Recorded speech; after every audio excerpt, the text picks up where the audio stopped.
Magandang buhay sa inyong lahat. Kamusta po kayo, mga palalaps, galaw-galaw, para hindi ma-stroke? Ayan guys, magluluto po tayo ng isda. Simpleng ulam pero masarap. Sinigang ko lang po yung isda na yan. Naglagay po ako ng tubig sa ating kawali. At naghiwa-hiwa po ako ng ating kamatis at luya. At pinakuluan po natin hanggang sa lumabas po ang aroma ng kamatis at ng luya. At pag lumabas na po ang aroma, nalagay ko na rin po dyan yung ating isda. At yan guys, habang umukulo siya, naglabas po ng dumi ang ating isda. Tanggalin po natin yan dahil hindi po maganda na makakain po ng ating mga anak yan. Ayan, tinanggal-tanggal ko po siya guys, yung mga bula-bula.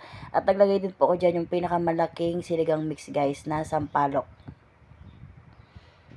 At yan guys, minikos-mikos ko lang para mag-mix, para magsama-sama, magbanding-banding lahat ang ating nilagay na ingredients, pati yung siligang mix.